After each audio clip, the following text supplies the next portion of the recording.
Bonjour, ici Guillemette pour Amaorire. J'accompagne les femmes qui veulent faire de leur corps leur allié pour vivre en joie et en santé.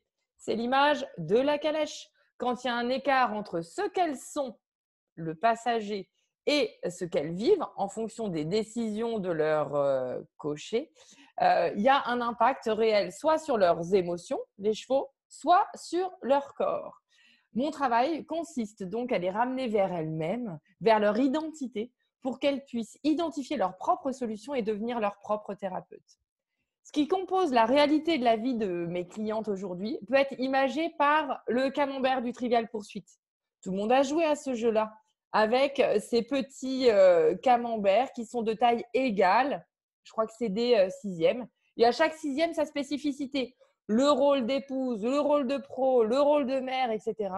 Chacune de vous va sans doute identifier ce qui compose sa vie et la place que ça prend effectivement. Sauf que souvent, on constate que certains camemberts débordent les uns sur les autres. On va aller parler facilement de charge mentale et s'en plaindre comme si on n'avait absolument pas le choix. C'est tout l'objet de notre entretien aujourd'hui. Je vous présente Madame Charge Mentale, aka Patricia Mignonne, avec laquelle nous allons réfléchir pour faire de cette charge mentale votre allié pour choisir, pour ajuster votre réalité à vos rêves. Patricia, c'est à toi. Je t'invite à nous en dire plus sur toi. Hello Guillemette. Moi, je me définirais d'abord par mon intérêt qui date vraiment de très longue date pour la transition. Au départ, c'est la transition écologique dans laquelle je suis tombée à l'époque où peut-être beaucoup de tes clientes et auditrices étaient encore dans les sphères. Je suis entrée en contact avec cet univers-là dans les années 70. Et beaucoup de gens ignorent que dans les années 70, c'était en 74 exactement, c'était 2 ans après la publication du premier rapport Meadows. Et donc, la prise de conscience qu'on fait maintenant, l'envie de se mobiliser, de revenir à une vie plus naturelle, on avait ça, on a connu ça, les précurseurs. Mhm. Il y a eu un grand gap avant qu'une masse de gens se réveille. Et puis, je me suis rendu compte, je vais passer les détails parce qu'on va entrer dedans dans notre dialogue, mais je me suis rendu compte qu'une grosse entrave pour beaucoup de femmes à s'engager dans leur transition et celle de leur famille, c'était la charge mentale. Donc on se rend compte qu'il se passe quelque chose, on se rend compte qu'il y a quelque chose à faire et on n'y arrive pas parce que notre énergie est déjà complètement accaparée et on se dit waouh, mais je n'en peux déjà plus, je ne peux pas en rajouter. Alors dis-moi, comment tu définirais la charge mentale? La charge mentale, c'est quoi?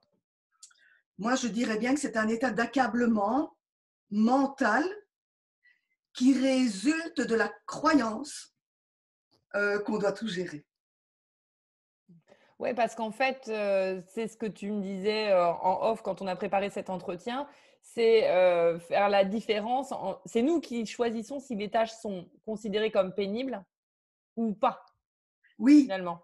c'est vrai, exactement. Il y a, ma mémoire n'est pas très précise, mais je me rappelle avoir été frappée par une métaphore qu'évoquait Michael Csikszentmihalyi dans son bouquin Vivre. Donc, c'est l'un des fondateurs de la psychologie positive. Et il évoquait le cas de 3 ouvriers qui travaillaient à la même chose, mais pour l'un, c'était vraiment pénible. L'autre, il gagnait sa vie. Et le troisième, il était tout exalté, il disait, je bâtis une cathédrale. Donc, il y a vraiment la question de la représentation de Mm. la tâche. Ce qui va faire que pour certaines personnes vont appréhender les tâches ménagères par choix. Hein. Elles vont les appréhender comme des moments de détente, des moments de recueillement, de ressourcement. Ou de Et il y nettoyage a ainsi intérieur. nettoyage intérieur, exactement. Mm. Il y a ainsi un bouquin qui s'intitule Le Zen des petits riens et qui est Mm. consacré aux petites tâches domestiques. Mhm. Tu vois. Et il y en a qui appréhendent les tâches domestiques comme un fardeau, à un point tel qu'elles vont acheter des repas préparés, etc. Quoi. Mm, Donc, mm, ça mm. va vraiment dépendre de la représentation a priori qu'on a de la tâche qu'on va entreprendre. Donc, si on devait mettre des mots précis sur la charge mentale, il y a cette croyance, interprétation que c'est pénible, parce que c'est ça qui en fait la charge, finalement, Oui, parce qu'elle ne nous nourrit pas. il y a donc on va dire une activité, une agitation mentale permanente Oui, qui rajoute des obligations, etc. Il y a des signes du corps aussi il y qui. a les signes du corps aussi. Oui. Et là, je vais te reprendre. Je t'ai laissé parler, mais je te reprends quand même. Ce n'est pas Vas-y. parce qu'elle ne nous nourrit pas, c'est parce qu'on se représente qu'elle n'est pas nourricière. D'accord. Et c'est nous qui faisons advenir notre réalité. C'est parce que de l'intérieur, il y a un mouvement qui est un élan de vie ou un élan de non-vie Mhm. qui va faire que les activités qu'on entreprend vont être lourdes ou bien vont être nourricières. Alors, comment on fait pour travailler sur cette perception des choses pour qu'elles soient moins lourdes et plus nourricières? Mais alors, au départ, il faut dire qu'on est quand même fameusement lesté par les croyances collectives. Mhm. Euh, Croyances collectives qui vont dans le sens de oh, la vie est dure, c'est une dure lutte, il faut peiner pour obtenir quelque chose. Bah ouais. Bah, faut gagner son paradis, ma chère Patricia. Oui, c'est ça, tu vois Guillemette, tu es d'accord avec moi, hein. Mm. Et de manière globale, il y a des familles où il y a une culture familiale du pessimisme. Mhm. Donc, le premier geste à faire, c'est un geste de désapprentissage. Donc, reconscientiser, conscientiser qu'on est quelqu'un de pessimiste, qu'on est quelqu'un... Mais ça va se voir parce que notre entourage, soit notre conjoint, soit nos enfants, vont nous dire « mais tu fais tout le temps la victime », etc. Donc, on va... Évidemment, il faut faire ça calmement et en toute humilité pour admettre qu'on a des dysfonctionnements, quoi. Mm, Oui, mm, mm. oui, s'ils me font ce genre de feedback, c'est qu'ils sont malheureux dans ce type de rapport-là avec moi, donc je m'examine. Et le premier, c'est un premier pas vers l'amour de soi aussi, parce que Mm. dans cette culture globale, il y a aussi eu un apprentissage, un enseignement du non-amour de soi. Et donc, on Do- va... Vas-y, je t'en prie. Non, mais donc, ça veut dire que cette perception de charge mentale, elle est engrammée depuis un moment alors. Oui, oui, Parce que si tu parles de manque d'amour de soi, etc., ça veut dire quand même, quand est-ce que ça se construit tout ça? oui, oui, oui, J'entends par là pour tirer le fil de, bah dis donc, si on prend cette conscience-là, quel est notre rôle, nous, aujourd'hui, vis-à-vis de nos enfants, de nos filles, pour oui, qu'elles vivent voilà. les choses différemment? Voilà, donc l'enjeu, c'est vraiment, je pense que la clé principale, c'est d'être présente, d'être en conscience le plus souvent possible. Il y a cette décision à prendre. Parce Mm. que même quelqu'un, moi je médite assez bien, je dois, et bon, et actuellement ma famille se résume à mes deux chats, donc c'est pas très conflictuel comme situation, Ouais. mais il y a à vraiment prendre des décisions. Prendre la décision de, je vis au présent, j'ai mes enfants, j'ai mon conjoint. En principe, on devrait être dans l'amour, dans la joie d'être ensemble. Donc, on revient à l'amour. On prend la décision de revenir à l'amour. Mm. Donc, par exemple, on ne revient pas avec des conflits, avec des querelles qui ont eu lieu il y a 13 ans, etc. Parce qu'on est quand même assez spécialiste de ça, hein. Après, ça Donc, dépend aussi des cultures, mais effectivement. Donc, revenir à soi, finalement, à l'amour de soi et à l'amour des autres. oui, et Euh, décider, pardon, Guillemette, décider. décider, Amour de soi, décider. oui, Est-ce que tu penses à autre chose? mais vraiment décider de conscientiser des mouvements pessimistes, des mouvements négatifs, des mouvements nuisibles sont en train de surgir, des émotions, et dire stop ce truc. Moi, je choisis autre chose.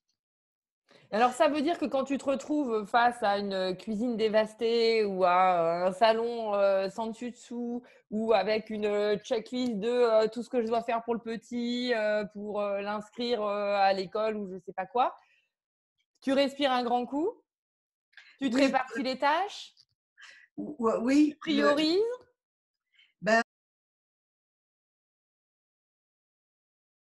le, le truc, c'est que moi, je constate que je reçois énormément de témoignages de femmes qui se comportent, qui raisonnent, donc des femmes qui vivent en famille, hein, et qui raisonnent comme si elles étaient seules face à un paquet de tétraplégiques qui ont subi une ablation du cœur. Ah bah dis donc, quelle image. Enfin, je préfère des images comme ma calèche, moi.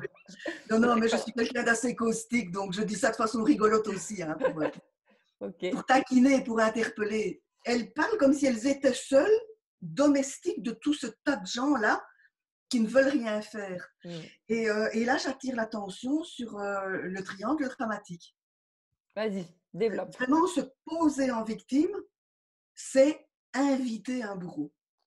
C'est induire un jeu un dramatique. Le drama, c'est le jeu dramatique, hein, le Mm. jeu théâtral, quoi. Donc, on est en train de lancer une scène. Ah ben, si je me pose en victime, il faut mon complément, il faut mon bourreau. Donc, Et, encore une fois, cette histoire de bourreau n'est pas forcément le conjoint bourreau, on va dire, puisque souvent on parle de lui. Hein, quand on se plaint de la charge mentale d'une structure familiale, on va parler du conjoint qui n'en fait pas assez, etc. Donc, en fait, le bourreau, il est peut-être pas tant bourreau que ça dans les faits, mais c'est plus comme ça qu'en tout cas qu'on le perçoit. Et encore une fois, à travailler sur nos croyances, notre perception des faits. oui, il y a ça. Et puis, il y a autre chose, c'est que moi, je crois vraiment en le fait de savoir, le fait d'être informé de ce qui se passe. Et par rapport à, si tu veux, j'ai déjà évoqué cette histoire de culture collective qui est là, Mmh. mais il faut savoir en plus, quand on dit ça comme ça, on parle d'une espèce de mythologie indéfinie, mais il y a des choses très très précises dans cette mythologie-là. Il y a le fait que depuis 100 ans, il y a 100 ans, il y a quelqu'un d'assez affreux qui a sévi, qui s'appelait Freud. Et à partir de Freud, disons qu'il il a eu un neveu machiavélique, diabolique, qui a utilisé la psychologie des profondeurs, qu'il a mise au service de ce qu'ils ont appelé aux États-Unis, de ce que lui a appelé les relations publiques, qui était un autre mot pour la propagande. Et la propagande, ce sont des techniques hypnotiques qu'on met au service de la propagation d'idées. Donc, c'est de Mmh. l'embrigadement, mais pour influencer les foules, là. Hein. C'est la publicité qui est orchestrée d'une manière telle qu'on met les gens dans un état hypnotique. Et bon, en fait, on n'est pas sorti de là. Ça a eu lieu, ça a commencé il y a 100 ans, mais ça s'est poursuivi. Et la publicité actuellement, le mode de communication des médias de masse, de la culture de masse, fonctionne encore comme ça, exactement actuellement. Par exemple, la façon dont communique Coca, c'est eux qui ont inventé la mythologie du bonheur, ou par exemple le fait qu'on chante des publicités. Mmh. Tu vois, il y a des gens qui chantent des chansons de publicité. Ça t'indique bien combien c'est engrammé. Et donc, il y a dans les années 50, autour de la guerre de 40-45, les femmes, les suffragettes, etc., les femmes des années 20 avaient milité pour obtenir des droits pour les femmes. On a obtenu le droit de vote, on a obtenu le droit d'aller à l'université. Et puis, donc, on entre sur le marché du travail, les femmes entrent sur le marché du travail, s'affirment. Il y a eu la guerre, donc les femmes ont encore étendu Mmh, mmh, mmh. leur champ d'exercice, de leur capacité. Et Mmh. puis la guerre se termine, les hommes reviennent. On a poussé les femmes dehors. Et il a fallu faire quelque chose des femmes. Et donc, c'est là qu'est née la mythologie de la féminité. Ah, Et la mythologie de la féminité, tu vois ce que c'est une femme féminine. Elle a des ongles, elle est raclée. tu vois, elle est toute mignonne, elle est fine, elle ne dit pas un mot plus haut que Mmh. l'autre. D'ailleurs, une femme assertive, une femme un peu yang, c'est une virago, c'est une menthe religieuse, c'est ainsi que, Mmh. encore actuellement, on décrit les féministes, c'est ainsi qu'elles sont perçues. Le nombre de femmes qui disent je ne suis pas féministe. Et donc, tout ça, c'était dans cette mythologie de la féminité, elle englobait une description du physique, Et surtout, elle était fondée sur, on a voulu réduire les femmes à leur fonction biologique. Enfanter. Pour enfanter, tu as besoin d'un conjoint. Pour avoir un conjoint, tu dois être séduisante. Et pour être séduisante, tu dois être enfantine. Parce que, oui, parce que les critères de la beauté féminine, c'est l'adolescente en fait. Les hommes sont hébéphiles, H-E-B-E, comme dans Éphèbe. Les hommes qui créent ce genre de tendance sont hébéphiles. Et puis alors, la bonne femme, donc, dans la mythologie de la féminité, il y avait, et la femme est au foyer, ses mères et ses grands-mères qui travaillaient, mais c'est d'un ridicule. Tu vois, donc on a disqualifié ces femmes-là. Du coup, ces jeunes femmes qu'on tentait de conditionner, ben, elles n'avaient plus de ce qu'on appelle en anglais de role models. Elles n'avaient plus de modèle féminin auquel se référer. Donc, elles étaient vraiment paumées quant à la perspective de leur avenir. Et on leur présentait comme alternative, non, mais tu vas te marier, tu vas avoir plein d'enfants.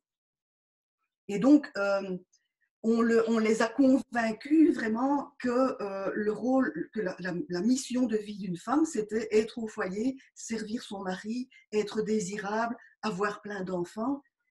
Et ça les rendait folles. Il y a eu plein d'études cliniques qui ont été faites, ça les rendait folles. La fameuse hystérie, notamment. Ouais, la fameuse hystérie, voilà. Donc, en fait, accessoirement, une femme, c'est un humain. Hein. C'est un être vivant. Oh zut, on aurait dû le préciser en intro. Fou, quoi. C'est fou. C'est hein. fou, ça. Et donc, quand tu vois, on va se promener avec son chien, le chien, il gambade, il fait le fou, même mes deux vieilles chattes, elles ont des accès de folie par moment. Donc, tout être vivant a besoin d'exprimer sa pulsion de vie. Mais si tu es comme ça confiné, mais tu deviens folle, tellement tu vas à l'encontre de la vie en toi. Donc, ce qui se passe, c'est que les femmes de maintenant refont des études. Hein, on a toutes fait des études supérieures, évidemment. On est parfois bardé de diplômes. Et puis, il y a cette mythologie de la féminité, cette histoire de on doit accomplir sa fonction biologique. Mais d'abord, on ne doit pas.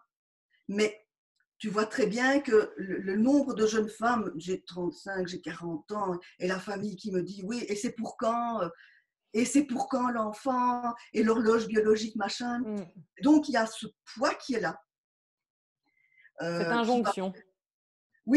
Qui va faire qu'on va vouloir des enfants, alors que beaucoup de femmes n'osent pas dire, en fait. N'osent pas dire que ça a été une erreur, qu'elles ont fait ça pour d'autres raisons qu'un mouvement profond.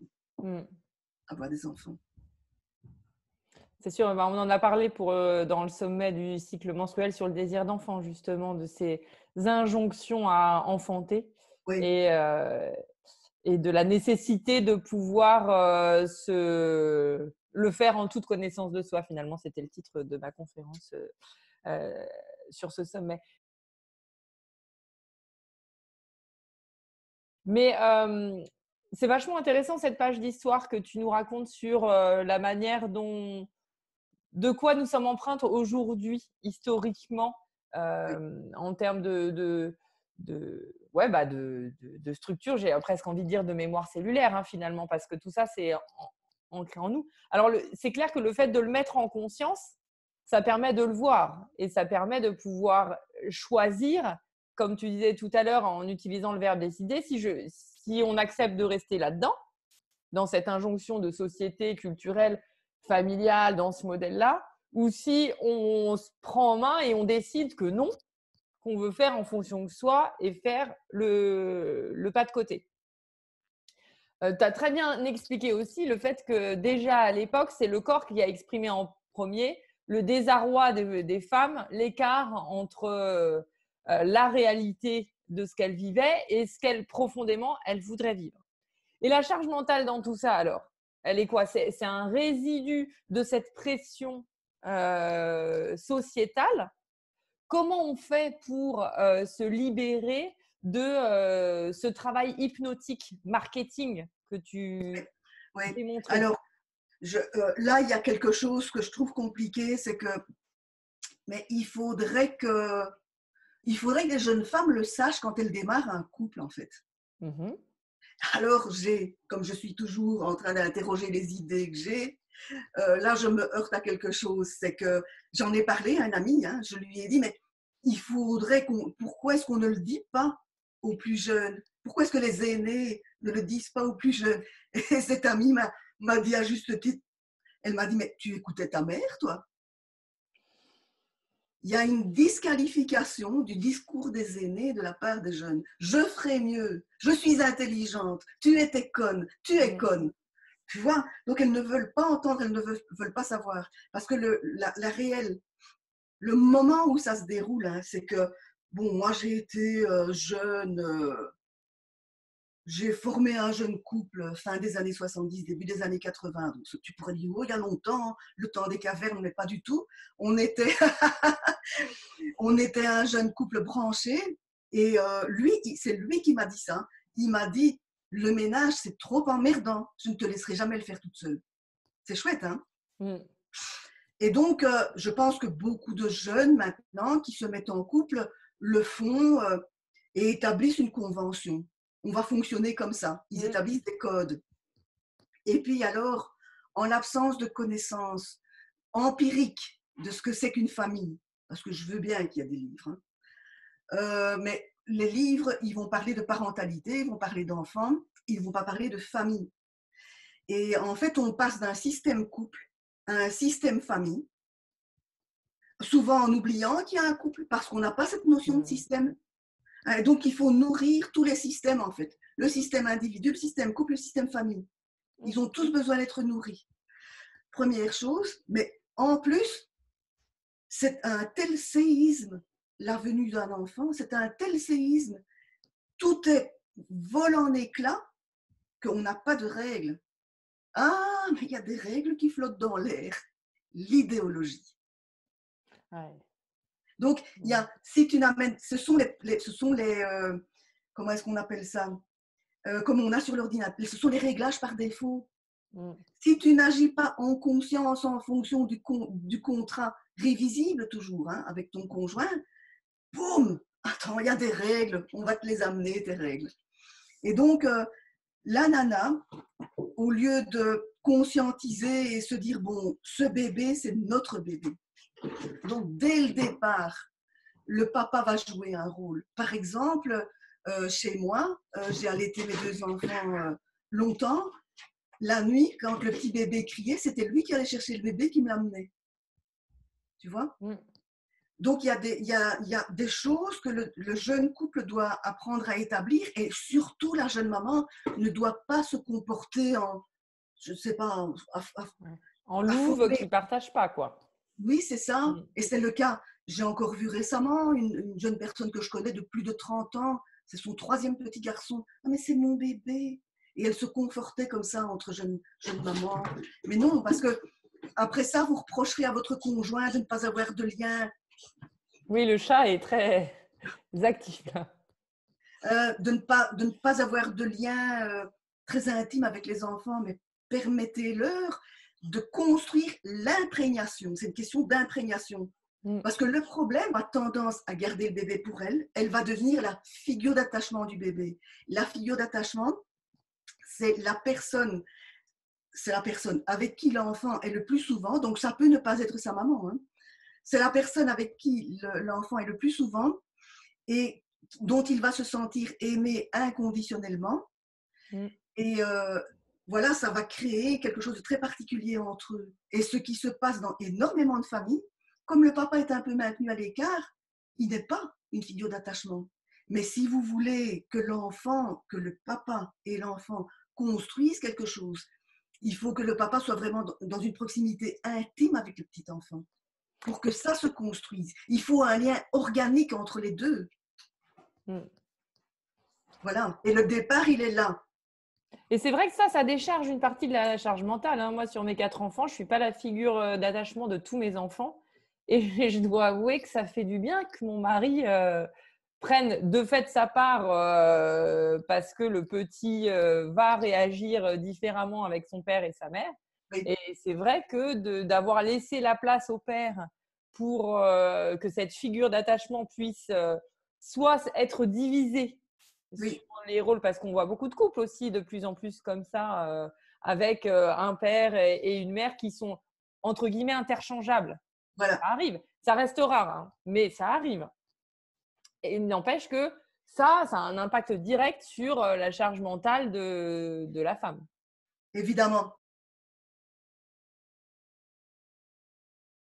Alors, j'aime bien que tu utilises la charge mentale de la femme parce qu'on associe toujours la charge mentale à la femme, mais la charge mentale, c'est pas que la Ah femme. non, Non, la c'est charge pas. mentale, Ouais. hein, ça concerne la personne qui s'occupe de façon privilégiée de l'intendance dans la famille. Exactement, et c'est bon de le préciser. Dans mon entourage, moi, j'ai des couples, des exemples en tête où la charge mentale, elle est chez l'homme et elle n'est pas chez la femme du tout. Ben oui, Et voilà. ce ne sont pas forcément des femmes qui sont working girl ou qui sont dans un rôle masculin.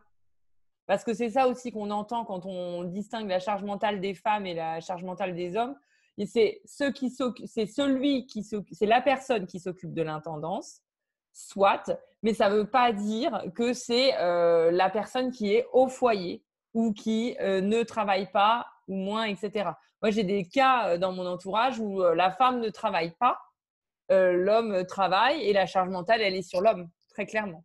C'est lui qui gère le foyer, malgré lui, parce que cette histoire de charge mentale, comme tu dis, c'est quand même euh, malgré nous, au sens de, oui, c'est la perception qu'on s'en fait, mais c'est aussi ce qu'on renvoie comme image. Ah ben oui, évidemment. Mais ce que tu renvoies comme image, ça n'est jamais que le reflet de ton intériorité, de ton expérience. Tu Et vois? donc, parfois, de ton manque de confiance, Oui, à déléguer, à demander, mais à… confiance, conscience, amour de soi, confiance en les autres, amour des autres. Parce qu'alors, ce qu'il faudrait, évidemment, mais moi, j'avais été frappée quand j'ai été notamment prof de communication auprès d'adultes et quand je préparais mes cours. J'avais lu, j'ai été frappée par une phrase de Thomas Gordon qui disait: on trouve normal d'apprendre absolument quoi que ce soit. Hein, le foot, ça prend longtemps, aller à vélo, jouer d'un instrument. La communication, on improvise. Les relations, on improvise. On est dans l'improvisation totale. Je lisais un texte d'Isabelle Filiosa qui disait que beaucoup de parents ne sont pas formés à la parentalité. bah, Enfants, pourquoi est-ce qu'on a cassé le lien? Parce que tu sais, tout à l'heure, quand tu dis on n'est pas formé à la parentalité, autrefois, il y avait quand même ce lien de la grand-mère, de la mère autour de la nouvelle maman qui partageait son expérience, qui partageait sa sagesse de femme sur comment elle a fait dans son couple, qu'elle a fait. À quel moment ça s'est brisé? À quel moment on s'est dit ah mais non, j'écoute pas ma mère, elle est trop conne, je peux faire mieux qu'elle?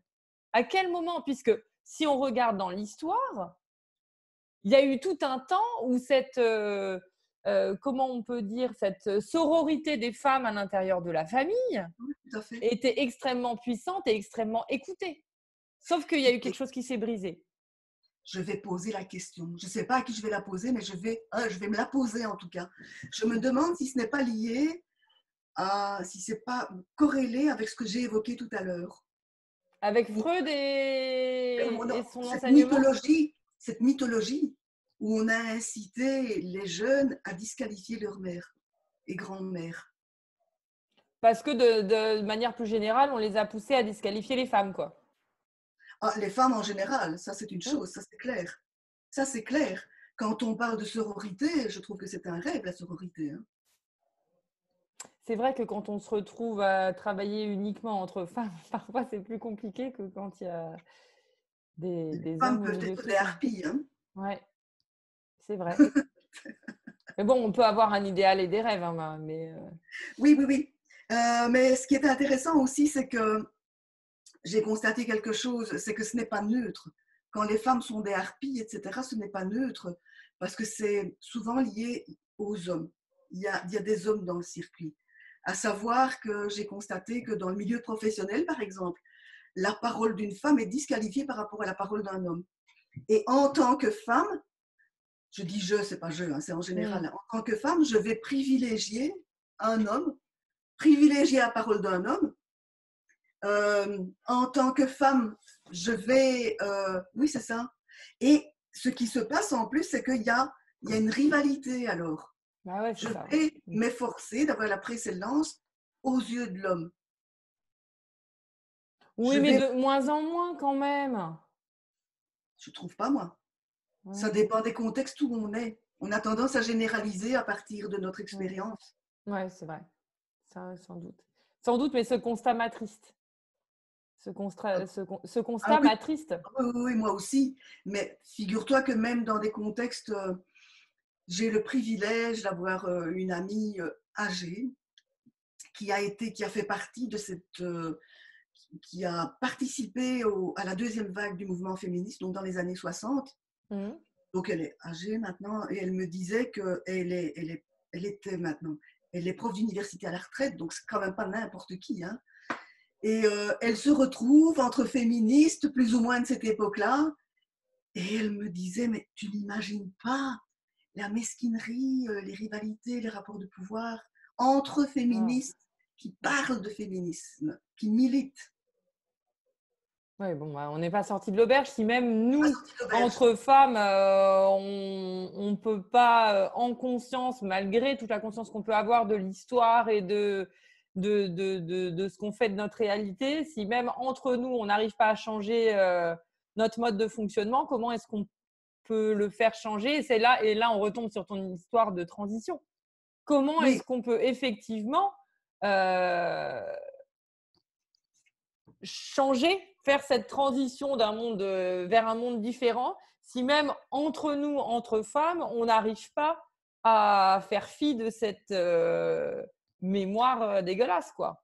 parce que le premier terrain sur lequel il y a lieu de travailler, c'est soi-même. Et on revient à la communication non violente.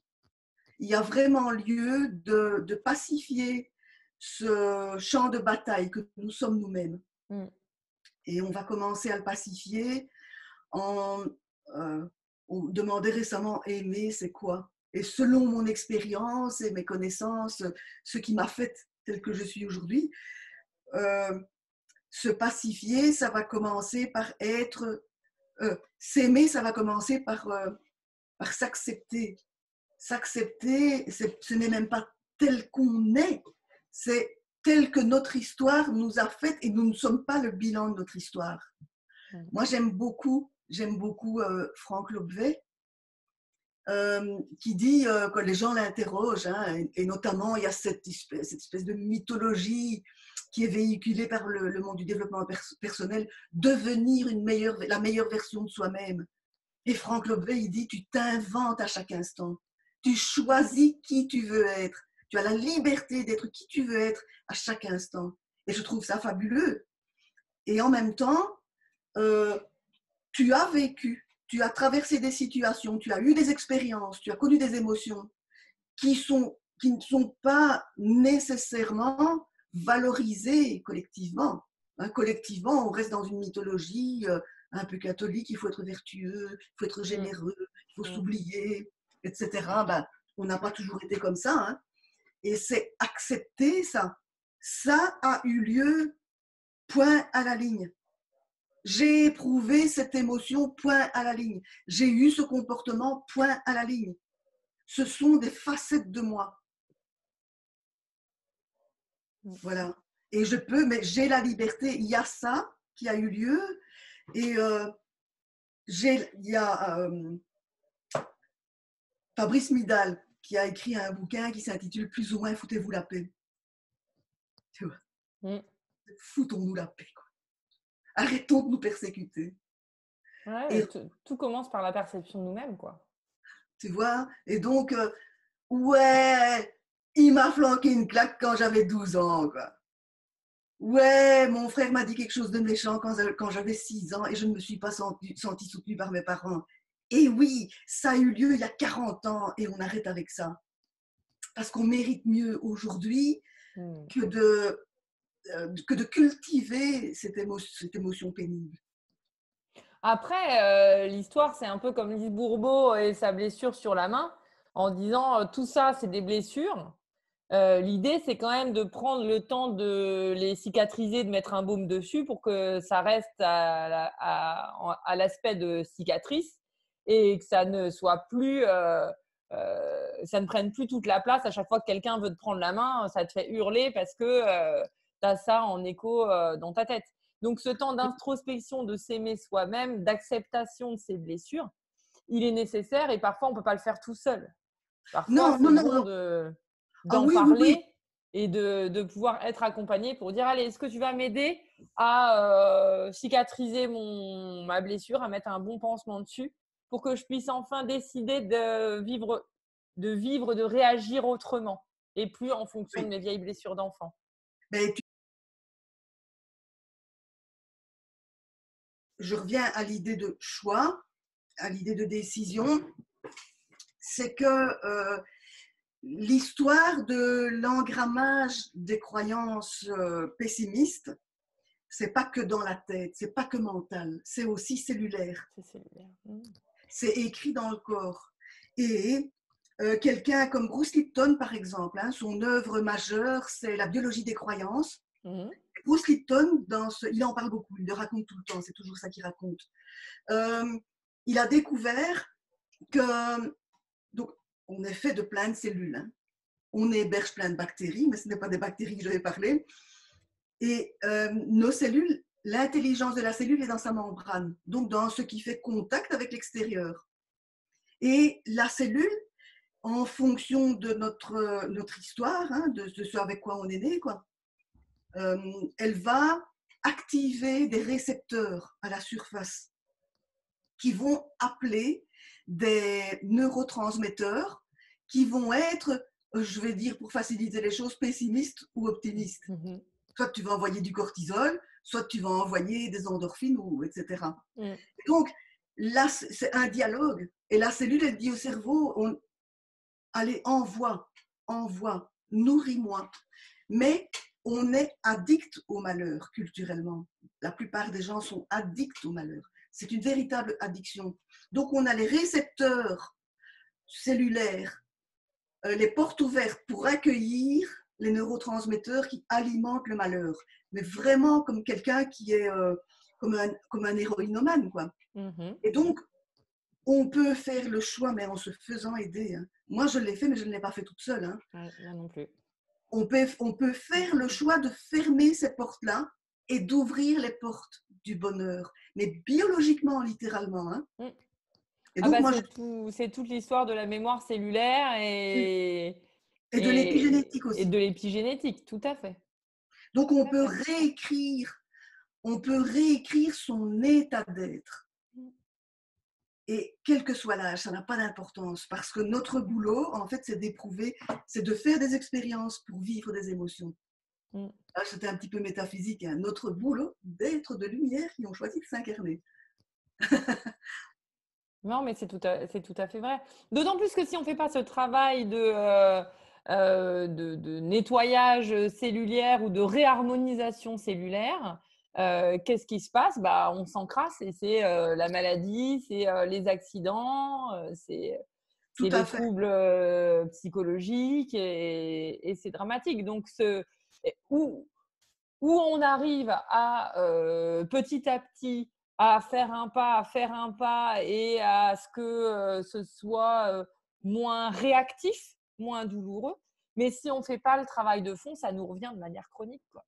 C'est vous nettoyez une pièce, puis il y a la poussière qui retombe. Vous nettoyez une pièce, il y a la poussière qui retombe. Vous nettoyez une pièce. Ouais, oui, tout à fait. Il y a quelques mois, j'ai rencontré une personne qui habite loin, mais qui passait par mon coin parce qu'elle allait voir sa maman qui était dans une maison pour personnes âgées. Hein. Et elle me disait, elle raconte toujours la même chose. 82 ans, la personne. Elle raconte toujours la même chose. Je lui dis, Ouais. ah, qu'est-ce qu'elle raconte? Elle raconte que sa mère l'a abandonnée et qu'elle a passé 12 ans à l'internat. Et elle a 82 ans. Je lui dis, oh, c'est mon histoire, Oh, ouais. tu vois? Et tu choisis vraiment ce que tu fais de ton histoire, Mm. tu vois? Ouais, mais à partir d'un certain âge, tu vois, pour cette vieille dame, bah, malheureusement, est-ce qu'elle a encore le choix? Ah oui, non, non, c'est pas ça que je veux Mmh. dire. c'est que tu peux ne pas en arriver là. Oui, bah, tout est une question de perception. C'est Tu, la question de la réalité. Je ne sais pas si tu avais lu ce livre de Christian Flech sur… comment il s'appelle? Je l'ai sous le coude. Le monde extérieur n'existe pas. ah, chouette, je vais le noter. Il est extraordinaire et où il explique que pour votre santé, changez de perception. Et où, tu sais, il travaille beaucoup par métaphore. Oui, C'est pour ça que j'aime particulièrement cet auteur. Et notamment, il prend l'exemple d'une maison dans laquelle il y a un chien, oui, d'accord, qui met tout en dessus-dessous. Et il dit, bon, bah, alors, il y a plusieurs solutions. Soit la porte est fermée, et auquel cas, tout est dévasté à l'intérieur, mais de l'extérieur, on ne voit rien. Soit vous laissez une porte ouverte, et dans ce cas-là, le chien peut sortir et les dégâts sont moindres oui, à l'intérieur de la maison. Et je trouvais que l'idée était hyper intéressante. oui, c'est En chouette. disant, votre idée, je crois qu'il allait plus loin que ça, mais dans ma mémoire, c'est juste ce qui reste. Mais c'est là où vous avez le choix. Vous fermez la porte ou vous ouvrez la porte. Oui.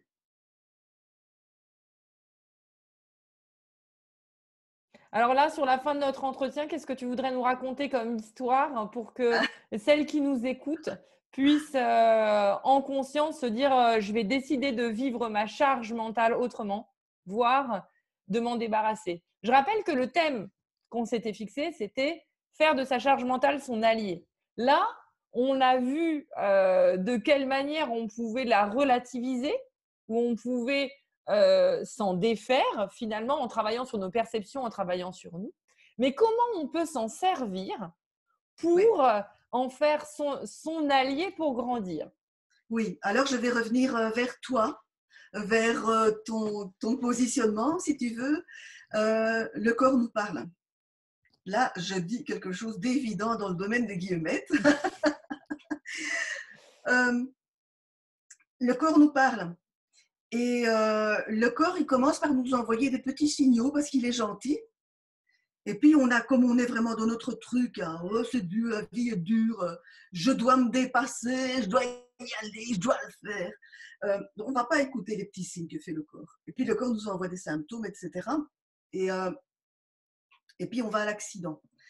Et je pense que quand on est dans l'accident, on est dans un état, mais même avant, hein, quand on est en chemin vers l'accident, on est dans un état d'aliénation. L'aliénation, basiquement, c'est être quelqu'un d'autre que soi-même et agir de manière telle qu'on se fait du tort. On se fait du tort, on se nuit. Mmh. Et donc, en fait, la charge mentale, il y a lieu de la conscientiser. Même ma vie est pourrie, quoi. Je me pourris la vie. D'abord, il faut arrêter de faire la victime. J'arrête de rendre les autres responsables de mon malheur. Mmh. Parce que quand je parle des réglages par défaut, j'endosse ce rôle. Donc, conscientiser, se rendre compte que. Mmh. Et c'est la douleur qui va nous faire nous rendre compte. C'est Mmh. en ça que la charge mentale peut être une alliée. Et elle va nous faire nous rendre compte de ça et nous allons choisir, nous allons faire le choix de l'amour. Donc, j'ai choisi ce mec et je l'ai aimé à un point tel que j'ai voulu des enfants avec lui. Allez les amis, on se rassemble. Et donc, c'est restaurer le dialogue. Restaurer le dialogue. Quand on est dans une posture de victime, c'est parce qu'on ne dialogue pas. On pourrait me dire, ah mais si, non, si, on parle. Mais oui, on parle sur le mode chacal. Mmh. Voilà. Donc, on fait un rassemblement de girafes. Voilà. Et voilà. Elle est jolie cette image, tu vois, j'aime bien moi. Les chacals, les girafes, pour moi, c'est très, très parlant. Tu vois. Ça, Et c'est donc, on va se dire ce qu'on a sur le cœur et c'est très important alors de parler authentiquement, d'exposer sa vulnérabilité. Là, je suis en train de chercher un bouquin que je ne vais pas retrouver parce que je le cache et je ne sais plus son nom, tellement ce livre me fait souffrir. Ah. Oui, c'est un bouquin d'Isabelle Filiosa. Écoute, il y a dans ce livre, dans le titre du livre, il y a « Je t'aime ». On va le retrouver. Je donnerai le titre tout à l'heure. Hein. D'accord. Il y a Je t'aime. Et c'est un bouquin où Isabelle, donc son credo, c'est la parentalité, évidemment, hein, où elle évoque des cas d'enfants adultes, que tu restes l'enfant de tes parents, il y a la filiation qui est là quand même, hein, qui traînent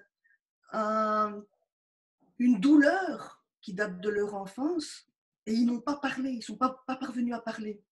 Et donc avec Isabelle, on parvient à ramener le parent et donc ils sont là, le parent et l'enfant à l'âge adulte devant Isabelle et l'enfant exprime sa douleur et par la médiation d'Isabelle. Donc Isabelle se positionne en conseillère familiale, quoi.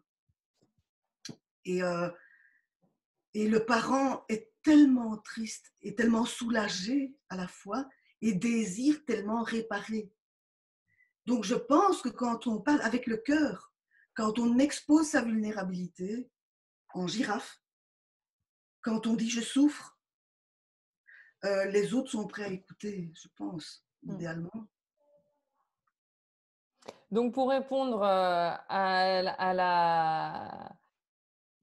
cette idée de faire de la charge mentale son allié, c'est l'entendre comme un signe, comme un symptôme pour rétablir la communication et l'amour dans notre vie quotidienne avec celui qu'on a choisi, notamment pour partager notre vie. Et cette communication, elle doit se faire en jeu, en toute vulnérabilité, en toute honnêteté, comme tu dis, en mode girafe, quoi. En mode girafe. Je souffre, etc.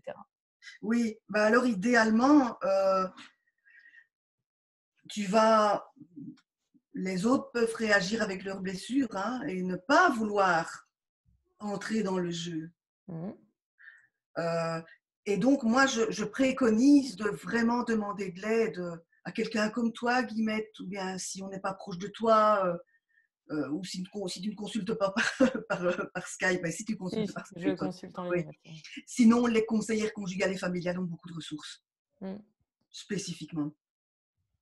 Entendre sa charge mentale trop pleine comme un signe que la coupe est pleine et qu'il faut modifier les choses. Oui. Ce qu'on dit là, ça me fait penser à deux choses. Moi, je médite avec mon professeur bien-aimé, Joe Dispenza, qui nous invite à considérer notre existence comme un parcours du héros, comme un parcours initiatique. Hein? Chaque épreuve qu'on rencontre est initiatique. Il faut ajouter ce mot-là au mot épreuve pour se rendre compte qu'il y a un cadeau derrière. Il y a un apprentissage. Et je lisais un article de Boris Cyrulnik à propos du confinement où il disait « le monde ne sera plus pareil ».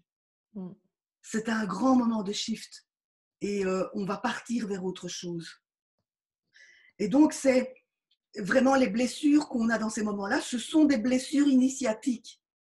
Hein, comme dans les peuplades, les peuples premiers, ben, on y laissait une dent, on y laissait quelque chose, hein, une blessure initiatique, mais on recevait un grand cadeau en échange.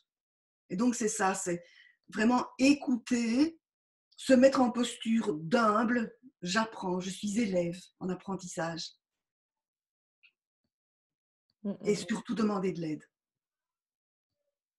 On arrive à la fin de notre entretien. Patricia, est-ce que tu as quelque chose à ajouter à nos échanges? Ben, je vais former une boucle par rapport à la façon dont je me suis définie au départ.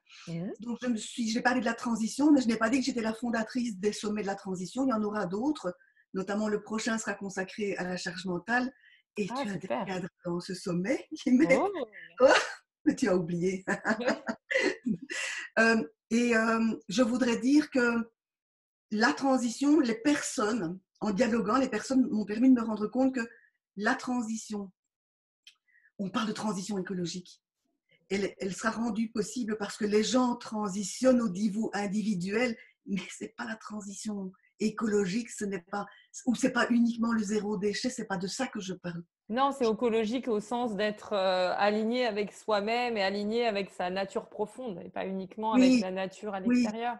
Et là, je trouve intéressant de parler de permaculture humaine, dans le sens où la permaculture, le premier geste qu'elle fait, c'est observer et ne pas juger. Ne vous jugez pas, les filles. Le jugement est vecteur de discorde, notamment de discorde intérieure. On s'accepte, on accepte. Ça a eu lieu, ça a lieu. J'ai envie d'autre chose, je vais changer. Mais ne mettez pas des mots moches et disqualifiants sur votre personne. Prenez soin de vous. Prenez soin de vous. Prenez soin de vous. Merci Patricia. Quant à moi, je vous invite à vous mettre à l'écoute de votre corps via mes formations en ligne, via mes accompagnements en présentiel. Et je vous dis à très bientôt. Au revoir à tous. Au revoir Patricia. Au revoir.